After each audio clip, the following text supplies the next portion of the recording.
नमस्ते साथियों। राजस्थान बोर्ड कक्षा 12th रसायन विज्ञान का ये पेपर आपके सामने है। पूर्णांक 56 अंक का है और समय है वो 2 घंटे 45 मिनट निर्धारित किया है। इसी प्रकार का ये इससे मिलता जुलता बोर्ड एग्जाम में आपके पेपर आएगा, तो इस पेपर की सहायता से हम अपना कितनी हमने तैयारी की है उसका हम आइडिया लगा पाएंगे और हम कितने पानी में हैं उसका एक्चुअली हमें स्थिति का पता चल पाएगा। तो स्टार्ट करते उससे पहले ये एम के बूस्ट है यूट्यूब चैनल। जो स्टूडेंट फर्स्ट बार इस चैनल पर आए वो चैनल को लाइक शेयर और सब्सक्राइब करना ना भूलें। क्वेश्चन नंबर 1 आपकी स्क्रीन के सामने निम्नलिखित प्रश्नों के उत्तर का सही विकल्प चुनकर उत्तर पुस्तिका में लिखे। क्वेश्चन नंबर 1, घनीय निबिड़ संकुलित संरचना में उप सहसंयोजन संख्या का मान है। तो याद रखना कि घनीय निबिड़ संकुलित संरचना को हम शॉर्ट में बोलते हैं CCP, और CCP की समन्वय संख्या या उप सहसंयोजन संख्या कितनी होती है? 12। तो क्वेश्चन पहले का आंसर हो जाएगा B 12। इसके बाद नेक्स्ट क्वेश्चन है नंबर 2, केलामाइन निम्नलिखित में से किस धातु का अयस्क है? तो जो केलामाइन अयस्क है उसका फॉर्मूला होता है ZnCO3 जिंक कार्बोनेट, अर्थात ये जिंक धातु का अयस्क है। तो राइट आंसर इस क्वेश्चन का क्या हो जाएगा? C Zn। इसके बाद नेक्स्ट क्वेश्चन है NiCN4 2- में संकुल में निकिल का संकरण है। तो यहाँ पर पहली बात देखो कि लिगेंड कितने जुड़े हुए हैं? 4। तो 4 में संकरण या तो होगा sp3 या होगा dsp2। अब सीधी सी बात है, CN कैसा लिगेंड है? परबल लिगेंड। तो परबल लिगेंड होने से इलेक्ट्रॉनों का युग्मन हो जाता है, इस कारण से संकरण होता है dsp2। तो क्वेश्चन का राइट आंसर हो जाएगा C dsp2। इसके बाद नेक्स्ट क्वेश्चन आपकी स्क्रीन के सामने, सांद्र H2SO4 की उपस्थिति में क्लोरोबेंजीन और क्लोरल को गर्म करने पर प्राप्त उत्पाद होता है। तो इसका राइट आंसर होगा कि अगर इन दोनों की अभिक्रिया सांद्र H2SO4 से करवाएंगे तो किसका निर्माण होता है? DDT। अब यहां से भी एक इंपॉर्टेंट कि क्लोरोबेंजीन तो आप जानते हो कि बेंजीन वाले के ऊपर क्या जुड़ा हो? Cl, उसको बोलते हैं क्लोरोबेंजीन। आपसे कमेंट्स में क्वेश्चन पूछना चाहूंगा कि क्लोरल का सूत्र क्या होता है, वो कमेंट्स में जरूर बताएं। लेकिन ये याद कर लेना कि इन दोनों के निर्माण से DDT का निर्माण होता है। उससे मुझे भी पता चला कि आप कितना एक्टिव होकर इस बोर्ड एग्जाम के पेपर को आप हल कर रहे हो। इसके बाद क्वेश्चन नंबर 5 आपकी स्क्रीन के सामने, लास्ट में मैं इस क्वेश्चन का आंसर आपको जरूर बता दूंगा। क्वेश्चन नंबर 5, C2H5Br प्लस जलीय QS से प्राप्त होता है। तो सीधी सी बात है कि रिएक्शन को हमें इस प्रकार से समझना है, C2H5Br इसकी क्रिया हम किससे कराएंगे? जलीय QS से। तो यहाँ से K और यहाँ से Br, तो अपना जो उत्पाद है वो क्या बन जाएगा? C2H5OH ethyl alcohol. तो क्वेश्चन 5 का जो राइट आंसर हो जाएगा वो A C2H5OH एथिल एल्कोहल। इसके बाद नेक्स्ट कंपाउंड इथर दिया गया है, इसका हमें IUPAC नाम पूछा है। देखो पहली बात तो ये माइंड में क्लियर होना चाहिए कि जो कंपाउंड दिया गया है वो कौन सा? इथर। इथर में छोटे समूह को प्रतिस्थापी मानते हो, इस समूह को हम क्या मानेंगे? प्रतिस्थापी।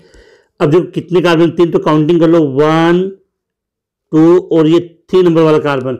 तो OCH3 2 नंबर पे जुड़ा है, तो OCH3 को हम बोलते हैं मेथोक्सी। तो मेथोक्सी कितने नंबर पे हो गया? 2। तो इसका नाम हो जाएगा मेथोक्सी, और 3 कार्बन से प्रोपेन।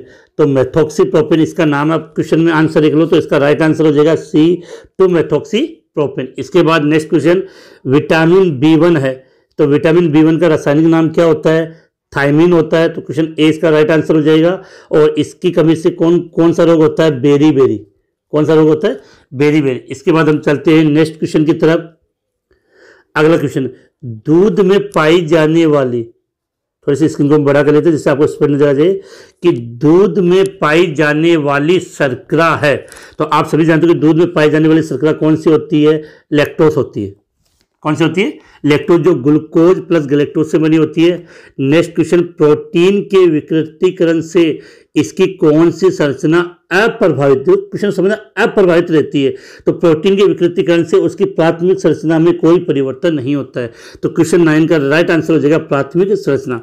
यहाँ से एक बार समझना कि जब प्रोटीन का विकृतीकरण होता है तो उसकी द्वितीयक, तृतीयक और चतुर्थक जो तीनों संरचना शेष बचती है इन सभी में परिवर्तन हो जाता है, लेकिन प्रोटीन की प्राथमिक संरचना में कभी भी परिवर्तन नहीं होता है। तो इस प्रकार से हमने वस्तुनिष्ठ क्वेश्चन हल कर लिए। इसके बाद क्वेश्चन नंबर 2, रिक्त स्थान की पूर्ति करें, उस पर हम चलते हैं।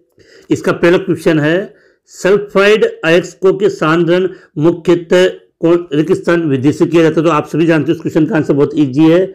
इसके लिए जो विधि हम काम में लेते हैं उस विधि को हम बोलते हैं झाग पलवन विधि, झाग पलवन विधि। इसके बाद क्वेश्चन, अगला क्वेश्चन है चुंबक तत्व के आधार पर अयस्क के सांद्रण की विधि को क्या कहलाती है, उसको बोलते हैं चुंबकीय पृथक्करण विधि। यहां उसका आंसर हम लिख देते हैं चुंबकीय पृथक्करण आ जाएगा। तीसरा क्वेश्चन क्या पूछा है संक्रमण तत्वों में अधिकतम गलनांक रिक्त स्थान धातु का होता है। तो संक्रमण तत्वों में जो अधिकतम गलनांक होता है वो Cr धातु का होता है। Cr को आप क्या बोलते हैं, क्रोमियम। तो आंसर क्या हो जाएगा, क्रोमियम धातु। रिक्त स्थान में क्या लिख दोगे कि संक्रमण तत्व में अधिकतम गलनांक क्रोमियम धातु का होता है। इसके बाद नेक्स्ट क्वेश्चन FeCO5, देखो इसमें लिगेंड कितने, 5। तो 5 होने पर संकरण इसमें कौन सा होगा, sp3d। अब sp3 तो FeCO5 संकुल की ज्यामिति, तो संकरण इसमें sp3d है। तो sp3d की आकृति क्या होती है, त्रिकोणीय द्विपिरामिडी या द्विपिरामिडी, क्या देगा, त्रिकोणीय द्विपिरामिडी। तो ये क्वेश्चन नंबर 2 रिक्त स्थान की पूर्ति वाले क्वेश्चन हो चुके हैं। इनका स्क्रीनशॉट आप ले लो, अच्छे तरीके से नोट और याद कर लेना, क्योंकि इनमें से काफी क्वेश्चन बोर्ड एग्जाम में पूछ लिए जाएंगे। इसके बाद हम चलते हैं अति लघुरात्मक क्वेश्चन की तरफ। क्वेश्चन नंबर 3 में पहला क्वेश्चन आपके सामने, एक घन में कितने फलक और कितने किनारे होते हैं। तो आप सभी जानते हो कि किसी भी घन में अगर हम फलक की बात करें तो उसके अंदर फलक की संख्या कितनी होती है, 6 होती है। और किनारे पूछें, किनारे कितने होते हैं, 12 होते हैं। अब आपसे एक क्वेश्चन में पूछना चाहूंगा कि उसमें कोने कितने होते हैं, कमेंट्स में जरूर बता दीजिए। आपकी ये जो कमेंट्स है वो मैं जरूर देखता हूँ, जिससे मुझे आइडिया लगता है कि कौन सा स्टूडेंट है वो कितना एक्टिव होकर इसकी स्टडी कर रहा है। तो किसी भी घन में फलक 6 होंगे, किनारे 12 होंगे, कोने आपको बताना है और केंद्र 1 होता है। अगला क्वेश्चन, जल के वाष्प दाब में क्या परिवर्तन होगा यदि उसमें 1 चम्मच चीनी डाल दी जाए। तो सीधी सी बात है, जल के वाष्प दाब में कमी आ जाएगी। इसका राइट आंसर आपके लिखोगे कि जल के वाष्प दाब में कमी आ जाएगी, क्योंकि चीनी है वो एक अवाष्पशील विलेय है। क्या है, अवाष्पशील विलेय, और अवाष्पशील विलेय मिलाने पर विलेयन का वाष्प दाब क्या हो जाता है, कम हो जाता है। इसके बाद हम बात करें कि इसके बाद नेक्स्ट क्वेश्चन आपसे पूछा गया है कि एनोक्सिया। नेक्स्ट क्वेश्चन हम यहां से हम ये पुटअप कर रहे हैं कि एनोक्सिया किसे कहते हैं। तो देखो सीधी सी बात, इसको ये समझना है कि अधिक ऊंचाई वाले स्थानों पे जो ऑक्सीजन का जो आंशिक दाब होता है, ऑक्सीजन का आंशिक दाब है वो क्या हो जाता है, कम हो जाता है, जिससे ऑक्सीजन की जो विलेयता है वो रुधिर और उत्तक में कम होती है, जिससे ऑक्सीजन शरीर को कम मिलता है, जिससे व्यक्ति की सोचने व समझने की क्षमता कम हो जाती है, जिससे व्यक्ति की सोचने समझने की क्षमता कम हो जाती है। इसी को हम बोलते हैं एनोक्सिया। अब इसका आंसर ये तो मैंने शॉर्ट में यहाँ लिख दिया, आप कैसे लिखोगे, तो इसका आंसर स्क्रीन पे वहां से आप इसको पढ़ के इसका स्क्रीनशॉट ले सकते हो। इसके बाद हम चलते हैं नेक्स्ट क्वेश्चन की तरफ। अयस्क के सांद्रण की द्रव्य धावन विधि का मुख्य आधार क्या है। ये गुरुत्व पर आधारित है। तो इसका आंसर लिखेंगे कि वे एक्स, इसका आंसर क्या लिखेंगे हम कि वे अयस्क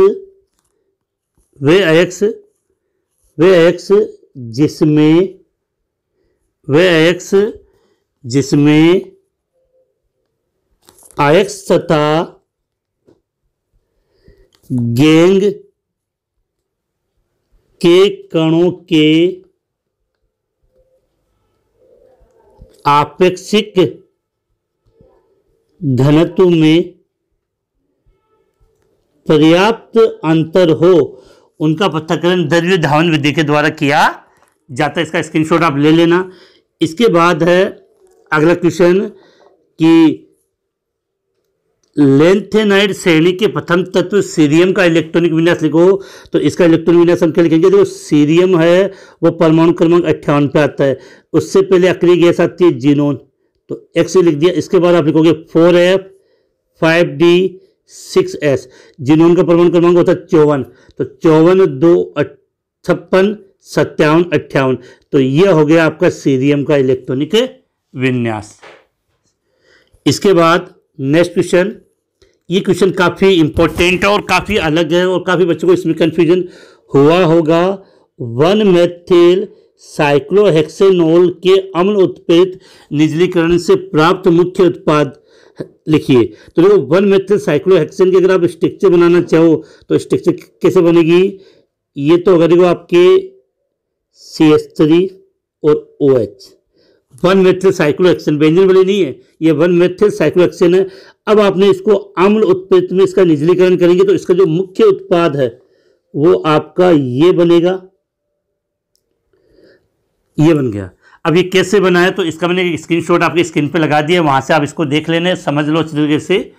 इसके बाद चलते हैं हम नेक्स्ट क्वेश्चन की तरफ कि CH3Cl की अभिक्रिया में एल्कोहलिक KCl से करवाई है, उससे A बनता है और A के बाद उसका अपचयन किया तो B बनेगा। तो सीधी सी बात है कि CH3Cl आपकी अभिक्रिया KCl से कराओगे तो एक के रूप में आपका बन जाएगा CH3Cn, मेथिल साइनाइड का निर्माण हो जाएगा। किसका निर्माण होगा, मेथिल साइनाइड का। और फिर आप अगर इसका अपचयन करोगे तो आपका उत्पाद बनेगा CH3CH2NH2 एथिलेमिन। तो ये आपका A कंपाउंड हो गया और ये आपका क्या हो गया, B कंपाउंड। तो इसके बाद नेक्स्ट क्वेश्चन है आपका 8वां लास्ट अतिलघुरात्मक में कि हिंसबर्ग अभिकर्मक किसे कहते हैं। तो देखो अगर स्ट्रक्चर बनाना चाहें तो C6H5SO2Cl, ये तो गई इसका संरचना सूत्र। नाम क्या लिखते हैं, benzene sulphonyl chloride. Benzene sulphonyl chloride को हम क्या बोलते हैं, हिंसबर्ग अभिकर्मक कहते हैं। और इसकी सहायता से क्या करते हैं, प्राथमिक, द्वितीयक और तृतीयक तीनों प्रकार के एमीन में हम विभेद कर सकते हैं। तो ये इस मॉडल पेपर के आपके मैंने जो वस्तुनिष्ठ रिक्त स्थान और अतिलघुरात्मक क्वेश्चन हल करवा दिए। इसके बाद अब हम चलते हैं लघुरात्मक क्वेश्चन। समझोगे, प्रैक्टिस करोगे तो आपको काफ़ी फायदा मिलेगा, क्योंकि देखने में हमें लगता है कि ये क्वेश्चन हमें आते हैं, लेकिन जब हम करने बैठते तो हम आधी बार भूल जाते हैं। और वो मेरी फेमस लाइन अल्लाह मतलब भूल गो, वो अपने साथ ना हो, इसलिए आप इनकी बार बार प्रैक्टिस करते रहें। अब देखो एक यौगिक, लघुरात्मक क्वेश्चन में चलते हैं। एक यौगिक X व Y से निर्मित है।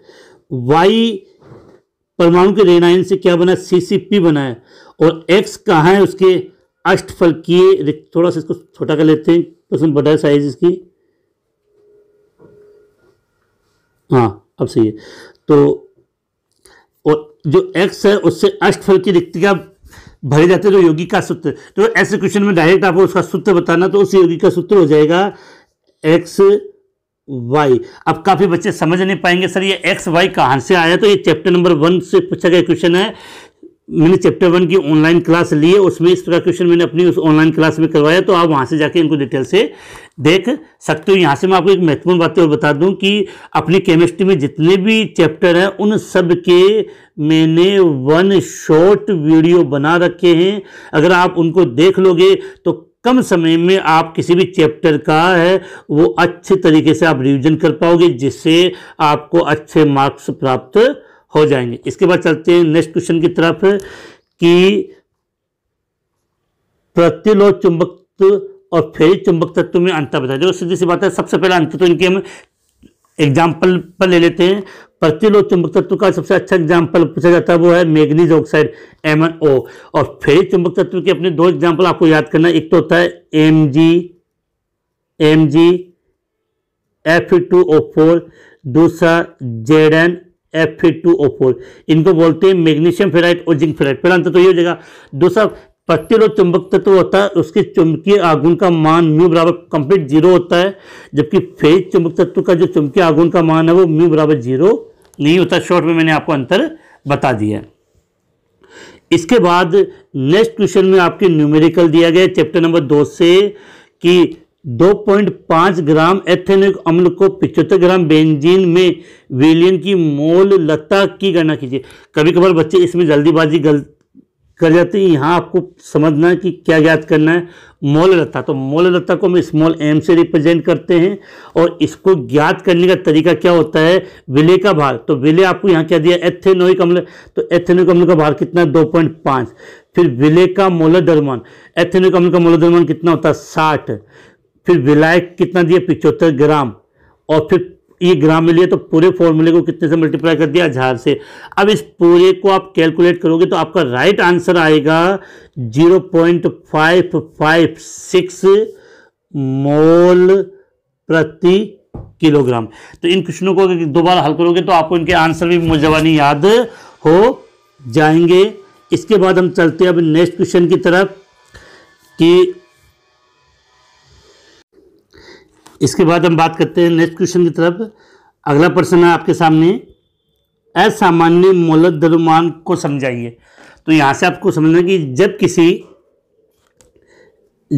किसी विलय को विलायक में घोला जाता है तो विलय के अणुओं का या तो क्या होता है सहगुणन या होता है वियोजन।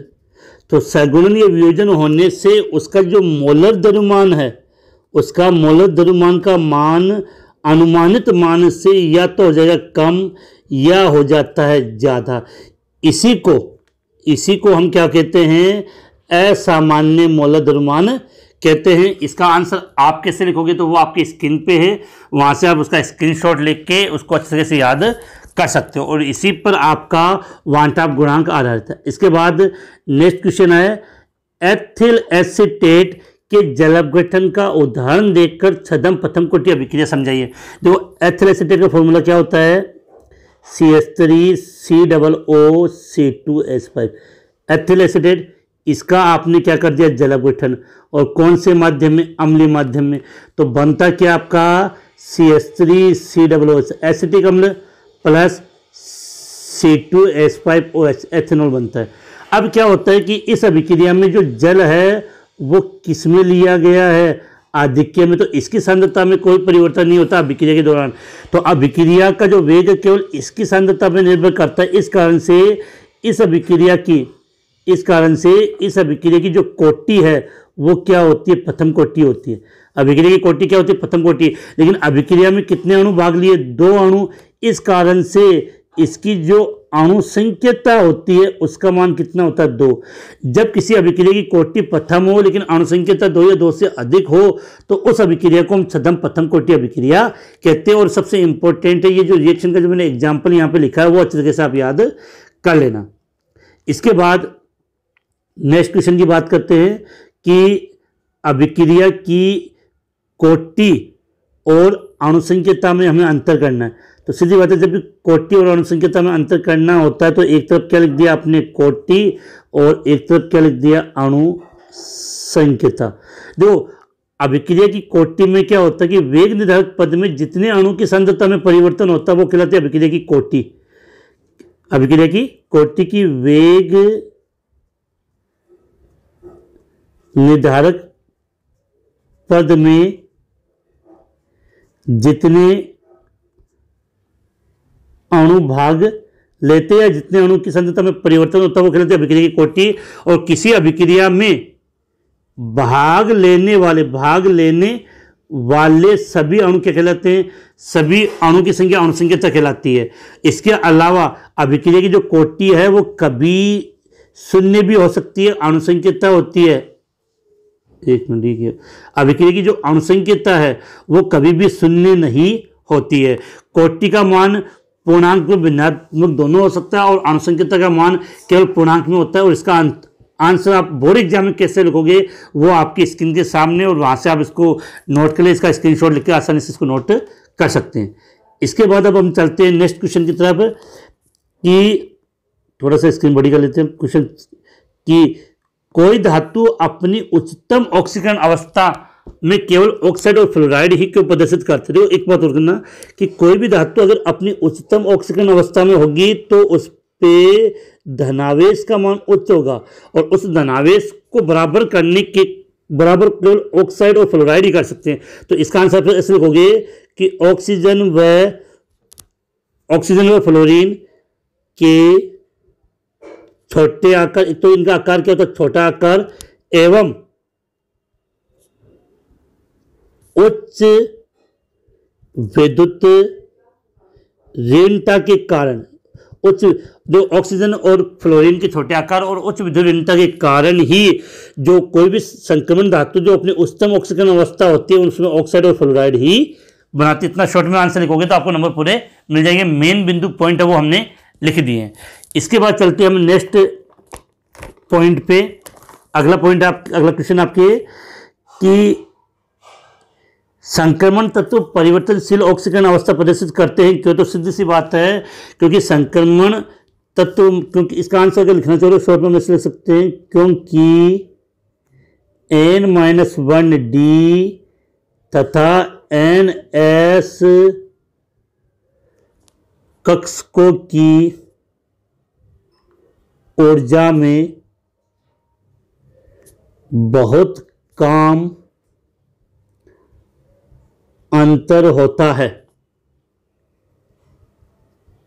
जिसके कारण बंध बनाने में दोनों कक्षकों के इलेक्ट्रॉन भाग लेते हैं।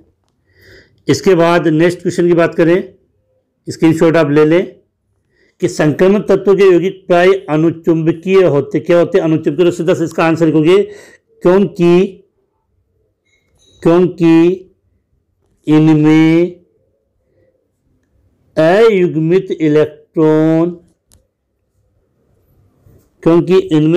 इलेक्ट्रॉन उपस्थित होते हैं, जिसके कारण कौन सी प्रकृति दर्शाते हैं, अनुचुंबकीय गुण दर्शाते हैं। इसके बाद अब चलते हैं नेक्स्ट क्वेश्चन की तरफ। नेक्स्ट नए क्वेश्चन काफ़ी अच्छा क्वेश्चन है आपके सामने, क्वेश्चन नंबर 12 कि फिनोल की निम्नलिखित के साथ अभिक्रिया को समीकरण दीजिए। एक चीज़ तो बता दूं कि अपने क्लास 12th के जितने भी चैप्टर हैं उन सभी चैप्टर के मैंने मोस्ट इम्पोर्टेंट क्वेश्चनों का एक अलग से वीडियो बना रखा प्रत्येक चैप्टर का, और ये क्वेश्चन इस प्रकार से बनाए हैं एनसीईआरटी बुक के अकॉर्डिंग, जिसमें से काफ़ी क्वेश्चन आपको आपकी बोर्ड एग्जाम में जरूर मिलेंगे। इसलिए कम टाइम में अगर आपको अच्छे नंबर लाने हैं तो इन मोस्ट इंपोर्टेंट क्वेश्चनों को जरूर देखें। अब आते हैं अपने क्वेश्चन पे कि देखो फिनोल की निम्नलिखित के साथ अभिक्रिया की समीकरण लिखिए। तो अगर फिनोल की अभिक्रिया अगर आप बेंजीन डाइएज़ोनियम क्लोराइड के साथ करोगे तो आपका जो उत्पाद है वो क्या बनेगा, वो मैं ये समझा देता हूँ। बेंजीन वाले N2, फिर बेंजीन वाले और यहाँ पे OH, इसको बोलते हैं पैरा हाइड्रोक्सी एजोबेंजीन। और थैलिक एनहाइड्राइड से अगर फिनोल की क्रिया करोगे तो आपका जो उत्पाद बनेगा उसको बोलते हैं हम फिनोप्थेलिन। क्या बोलते हैं, फिनोप्थेलिन। अब इन प्रकार की इक्वेशन को आप लिखोगे कैसे, तो इसका मैंने नोटबुक में नोट करके इसका स्क्रीनशॉट है वो आपके स्क्रीन पर रख दिया है, वहाँ से आप इस रिएक्शन को इजीली समझ सकते हो। इसके बाद अब चलते हैं नेक्स्ट क्वेश्चन की तरफ। क्वेश्चन नंबर 13 आपके सामने है। समान अणुभार वाले हाइड्रोकार्बन की तुलना में एल्कोहल जल में विलय है क्यों? देखो समझना, एल्कोहल की स्ट्रक्चर इस प्रकार से बना रहा हूँ, समझना HOR, ROH एल्कोहल हो गया, फिर जल, देखो इसके बाद हम बात करें यहाँ पे जल को क्या बनाओगे HOH, फिर एक एल्कोहल का अणु बना दो HOR, फिर जल का अणु बना दो HOH। अब क्या होता है कि एल्कोहल का अणु और ये जल का अणु, इनके मध्य आपके कौन सा बंध, हाइड्रोजन बंध का निर्माण होता है। कौन से बंध का, हाइड्रोजन बंध का निर्माण होता है। इस कारण से एल्कोहल जल में अधिक विलय होता है। तो सीधा एक आंसर लिखना है कि समान अणुभार वाले हाइड्रोकार्बन की तुलना में एल्कोहल जल में अधिक विलय होता है क्योंकि यह जल के अणुओं के साथ, ये जल के अणुओं के साथ हाइड्रोजन बंध बनाता है। इसके बाद क्वेश्चन नंबर 14 14 निम्न यौगिकों की संरचना लिखिए। काफी टफ है थोड़ा सा, काफी बच्चे कंफ्यूजन आएगा, लेकिन थोड़ा सा आप शब्द को पकड़ोगे। देखो क्या दिया है, सबसे पहले समझो ब्यूटेनॉल का मतलब, ब्यूट का मतलब कितने कार्बन 4, और 3 हाइड्रोक्सी मतलब 3 नंबर पे OH जुड़ा होगा, तो देखो यहाँ से लिखते हैं CH3CH, यहाँ जोड़ दिया OH, फिर CH2, 3 carbon 4 carbon butanol, L का मतलब एल्डिहाइड, तो लास्ट हो जाएगा CH2। तो ये 3 हाइड्रोक्सी ब्यूटेनॉल की मैंने स्ट्रक्चर बना दी है। तो थोड़ा सा अगर कंसिडर करोगे तो बिल्कुल आपका एक क्वेश्चन सही हो जाएगा। अगला है 4-ऑक्सोपेंटेनॉल की स्ट्रक्चर बनाइए। 5 कार्बन और 4 पर ऑक्सो मतलब कीटोन है, तो स्ट्रक्चर कैसे बनाओगे इसकी, CH3 C double bond O CH2 CH2 CHO, जो काउंटिंग भी कर सकते हो 1 2 3 4 5। तो 4 नंबर पे कीटोन है, तो उसके लिए हमने क्या लिख दिया 4-ऑक्सो, और 5 कार्बन से पेंट और एल्डिहाइड से पेंटेनॉल, और उसी प्रकार से 3 हाइड्रोक्सी ब्यूटेनॉल का, तो इनका नाम दिया गया है, तो हमने इनकी संरचना सूत्र बना दिया। अब चलते हैं हम नेक्स्ट क्वेश्चन की तरफ। 15वें क्वेश्चन में थोड़ी सी मिस्टेक है कि यहाँ पर जो आप स्ट्रक्चर बनाओगे तो ये O है, ये SL समूह है, CH3 C2H5 C double bond OCl। अब इसकी अभिक्रिया आपने बेंजीन से करवाई है, तो ये फिजर-क्राफ्ट अभिक्रिया, तो यहाँ से क्या होता है, यहाँ से आपका H और यहाँ से Cl बाहर चला जाएगा, तो आपका जो उत्पाद है वो ये बन जाएगा C double bond O C2H5, C double bond O C2H5।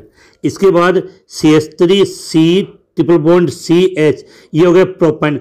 Propyne की अभिक्रिया मरकरी आयन की उपस्थिति में अम्ल के साथ करवाते हैं, तो इस अभिक्रिया में जलयोजन होता है, जिससे आपका जो मुख्य उत्पाद है वो CH3 C double bond O CH3 acetone बनता है, कीटोन बनता है। तो ये रिएक्शन आपको तभी याद आएगी जब आपको इनकी प्रैक्टिस हो। ये जितनी भी रिएक्शनें हैं वो सब मैंने अपनी ऑर्गेनिक केमिस्ट्री की ऑनलाइन क्लास में डिटेल से करवाई हुई है, आप चाहो तो वीडियो में देख सकते हो। इसके बाद चलते हैं नेक्स्ट क्वेश्चन की तरफ।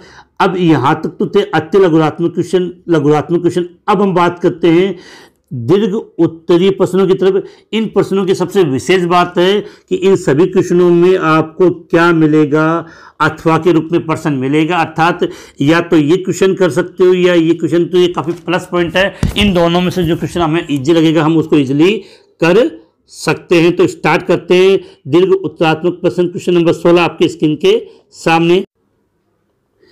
इसके बाद अब बात करें क्वेश्चन नंबर 16, शून्य कोटि अभिक्रिया के वेग स्थिरांक का व्यंजक व्युत्पन्न करना है।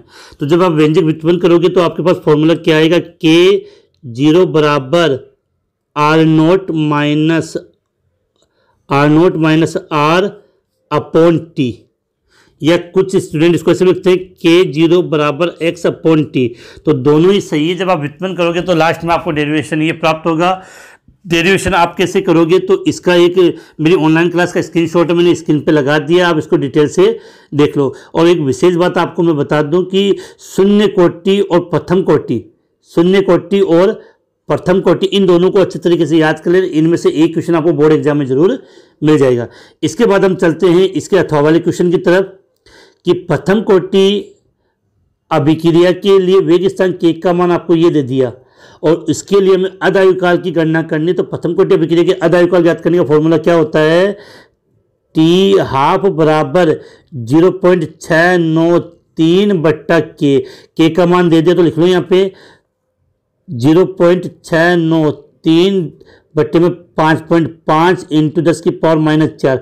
देखना ये सवाल अगर आप बुक में देखोगे तो वहाँ 10 की पावर -14 दिया हुआ है, लेकिन हमें 10 की पावर -4 मान के इसको हल करोगे। तो जब आप इसको हल करोगे तब इसका जो आंसर है वो आपका 1.26 इंटू 10 की पावर 3 सेकेंड आएगा।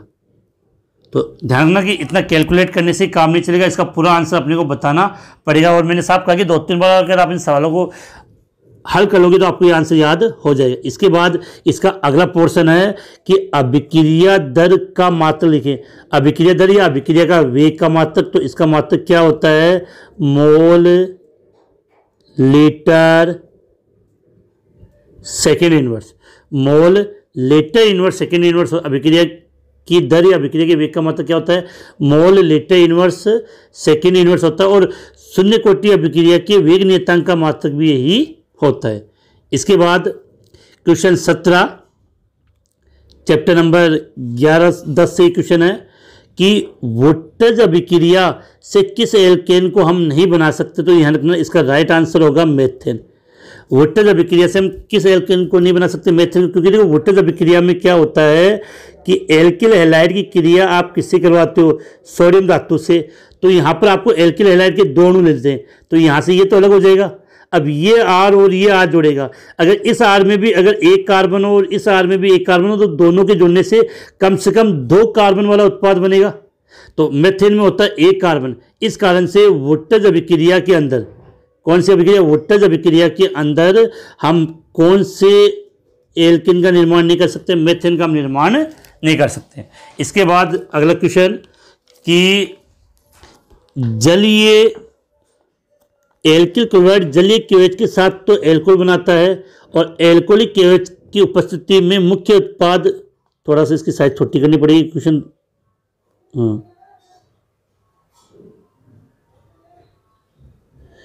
तो अब देखो हम बात करें कि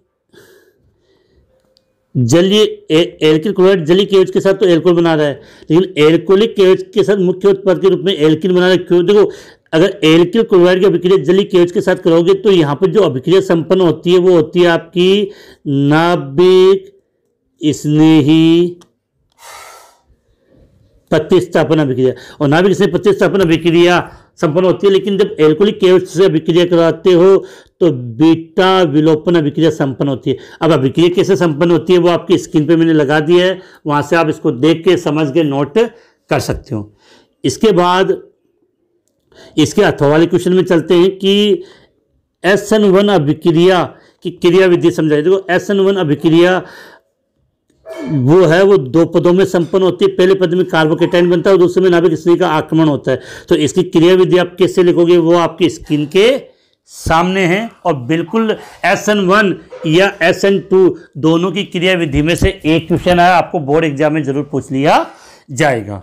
इसके बाद चलते हैं इसके अगले वाले पोर्शन की तरफ है कि समावयवी एल्किल हैलाइड में साकस मतलब श्रृंखला बढ़ने पर क्वथनांक क्यों करता है, तो एक लाइन याद कर लेना कि जहां समावयवी है वहां पर जो क्वथनांक होता है वो उसके पार्श्व श्रृंखला, जिसको आप बोलते हो साइड चेन के व्युत्क्रमानुपाती होता है।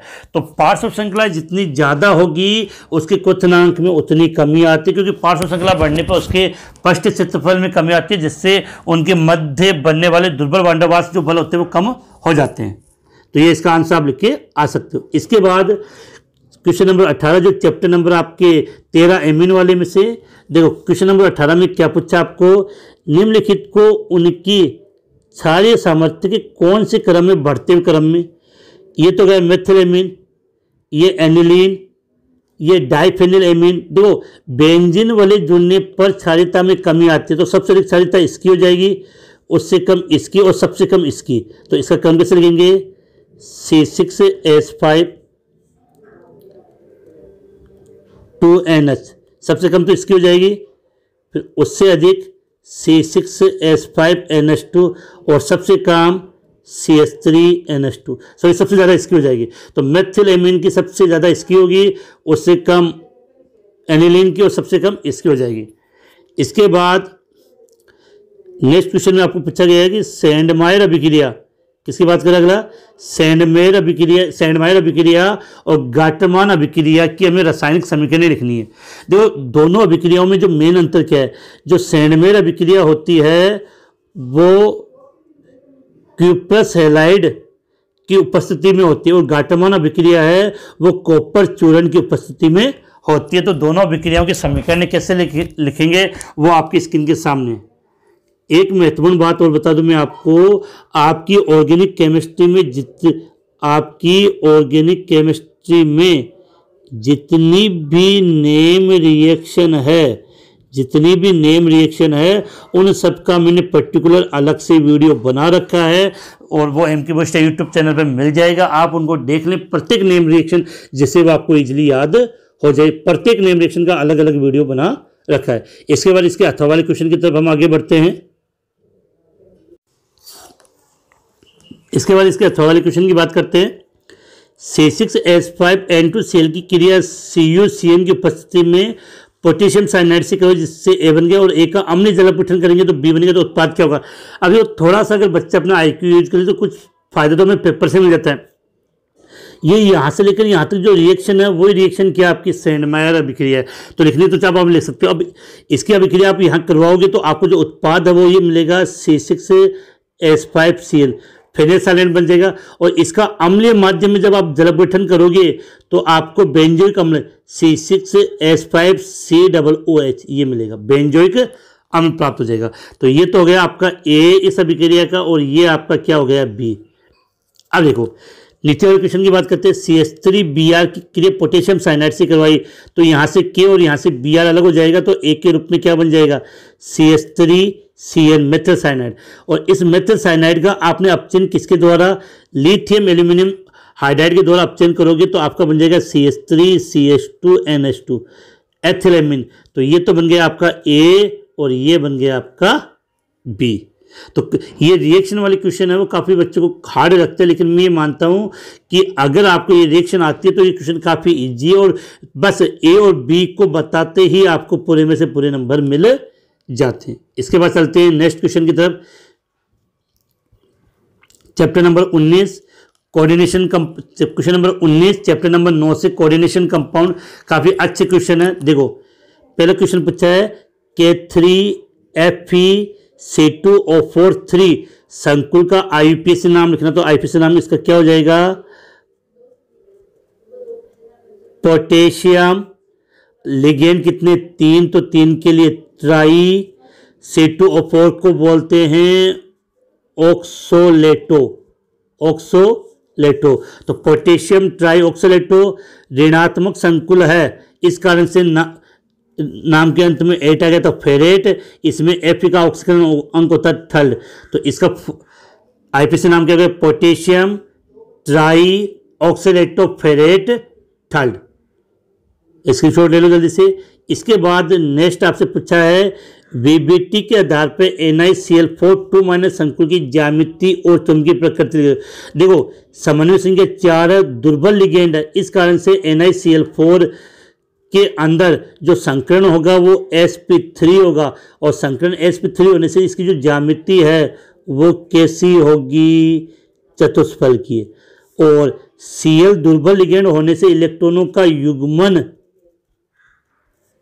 नहीं होता, इसके कारण से इसके पास अयुग्मित इलेक्ट्रॉन उपस्थित होते हैं, जिससे इसकी जो चुंबकीय प्रकृति है वो अनुचुंबकीय होती है। क्या होती है, अनुचुंबकीय।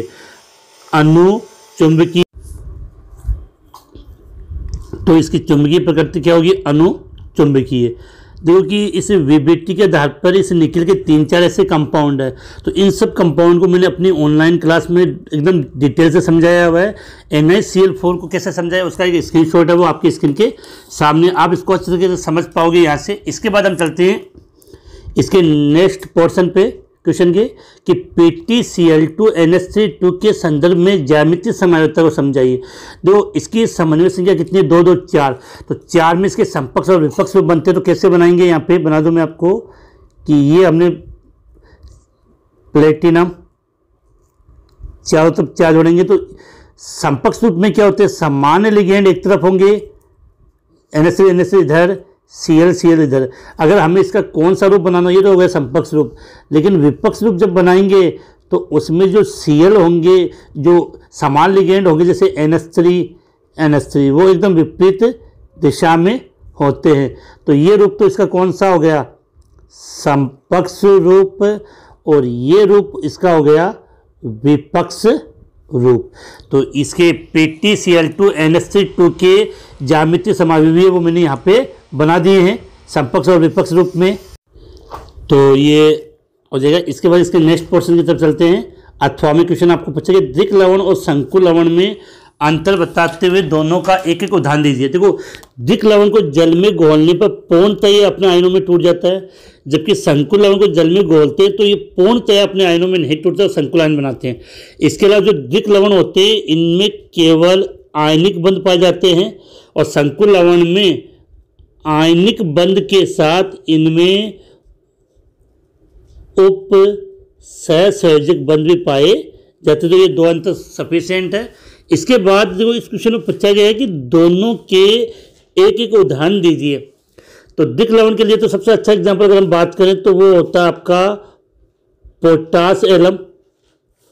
पोटास एलम फॉर्मूला क्या होता है इसका, K2SO4 Al2SO4 whole ट्राइस dot choice H2। ये किसका फॉर्मूला है, पोटास एलम का। अब देखो थोड़ा सा दिमाग, अगर आपको यहाँ संकुल लवण का भी एक उदाहरण देना है तो यहाँ पर अगर पिछले वाले क्वेश्चन में चलो, ये जो कंपाउंड पूछे गए हैं वो सब संकुल लवण ही तो है। तो अगर आप ये लिख कर भी आओगे तो ये संकुल लवण की एग्जाम्पल होगी। तो कभी कभार कुछ क्वेश्चन ऐसे होते हैं उनका आंसर ही पेपर में आपको मिल जाता है। तो ये फायदा होता है कि आप पेपर जितने ज़्यादा इन मॉडल पेपर को हल करोगे उतने आपके सामने नए नए क्वेश्चन आएंगे और तरीके का पता चलेगा।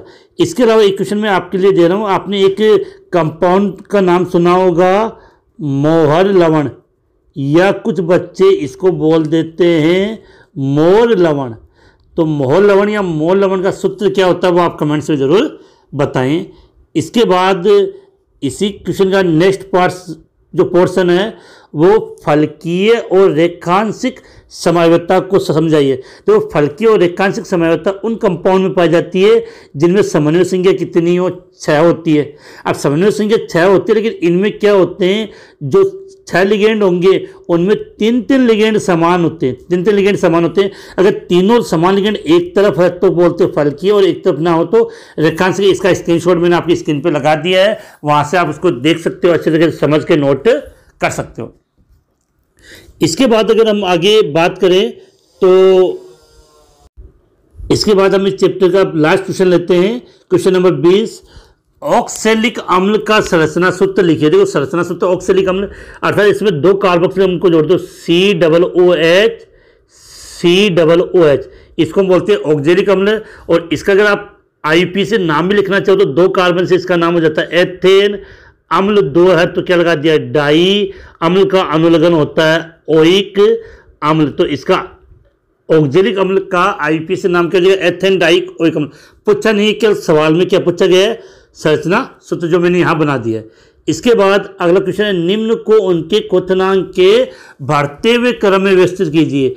कौन से क्रम में व्यवस्थित करना, आपको बढ़ते हुए क्रम में व्यवस्थित करना। तो जो कंपाउंड क्या दिया है, ये हो गया आपका एल्केन, ये एल्कोहल, ये एल्डिहाइड और ये इथर। तो इन सब में सबसे अधिक किसका होता है, एल्कोहल का, उससे कम एल्डिहाइड का, इससे कम इथर का, और सबसे कम एल्केन का होगा। और इनको क्वथनांक बढ़ते हुए क्रम में लिखना है। बढ़ते हुए क्रम का मतलब जिसका सबसे कम है वो पहले आएगा। तो यहाँ पर अब सबसे कम किसका है, CH3 CH2 CH3, इसका सबसे कम है। फिर इससे ज़्यादा हो जाएगा इथर का, तो CH3 O CH3। फिर उससे ज़्यादा हो जाएगा किसका, एल्डिहाइड का, CH3 CHO। और सबसे ज़्यादा हो जाएगा आपका एल्कोहल का, CH3 CH2OH। इन कंपाउंड में के अकॉर्डिंग मैंने बताया। इसके बाद अगला क्वेश्चन है आपका, क्लीमिंसन अपचयन अभिक्रिया में कौन सा अभिकर्मक आपने प्रयुक्त करते हैं। तो जो क्लीमिंसन अभिक्रिया में क्या होता है कि जो कार्बोनिल कंपाउंड है, क्या होता है, कार्बोनिल यौगिक होते हैं, कार्बोनिल कंपाउंड होते हैं, उनका अपचयन जिंक अमलगम तथा सांद्र HCl की उपस्थिति में किया जाता है। कि क्लीमिंसन अपचयन अभिक्रिया में कार्बोनिल यौगिक का अपचयन जिंक अमलगम और सांद्र HCl की उपस्थिति में किया जाता है, अर्थात इनका उपयोग अभिकर्मक के रूप में करते हैं। इसके बाद नेक्स्ट क्वेश्चन है इसी का कि केनिजारो अभिक्रिया किस प्रकार के कार्बोनिल यौगिकों में पाई जाती है। तो बिल्कुल माइंड में क्लियर करना है कि केनिजारो अल्फा हाइड्रोजन युक्त, अल्फा हाइड्रोजन ऐसे लिखना है, अल्फा हाइड्रोजन जिन कार्बोनिल यौगिकों में नहीं होते हैं, अल्फा हाइड्रोजन जिन कार्बोनिल यौगिकों में नहीं होते हैं वो कौन सी अभिक्रिया दर्शाते हैं? केनिजारो। और जिनमें होते हैं वो एल्डोज अभिक्रिया दर्शाएंगे। तो बिल्कुल क्लियर होनी चाहिए, केनिजारो उनके अंदर होगा जिनमें अल्फा हाइड्रोजन एब्सेंट होता है, उपस्थित नहीं होता है। अब इसी चैप्टर का लास्ट 8वां वाला क्वेश्चन देख लें। इस क्वेश्चन को मुझे उम्मीद है कि 99% बच्चे इस क्वेश्चन को देखकर उनका दिमाग चकरा गया होगा कि ये क्वेश्चन कहाँ से दिया है। तो एक तो इस क्वेश्चन में गलती है कि यहाँ पे CH2 नहीं है, CH3 है। अब बच्चे समझ नहीं पाए कौन सी अभिक्रिया। देखो कि BaOH होल ट्वाइस है, इसका मतलब ये क्षार है और ये क्या कार्बोनिल कंपाउंड, और इस कार्बोनिल कंपाउंड के पास क्या है? Alpha hydrogen. इस कार्बोनिल कंपाउंड के पास क्या है? अल्फा हाइड्रोजन है। तो अर्थात ये अभिक्रिया कौन सी अभिक्रिया हो गई? एल्डो संघनन अभिक्रिया। थोड़ा सा IQ काम हुआ है। इसको जो उत्पाद बना उसको आपने गर्म किया तो जल का अणु बाहर निकल गया तो बन जाएगा। तो अब इस रिएक्शन को आप लिखोगे क्या? तो उसका स्क्रीनशॉट मैंने आपकी स्क्रीन पे लगा दिया है। तो कभी कभार क्वेश्चन देखने पे समझ में नहीं आता, लेकिन जब हम पढ़ लेते हैं फिर अपने माइंड में वो बात फिट हो जाती है। इसके बाद नेक्स्ट क्वेश्चन की हम बात करें कि इसमें तो एक सीधी सी बात है, टोलुइन को हमने क्या किया है?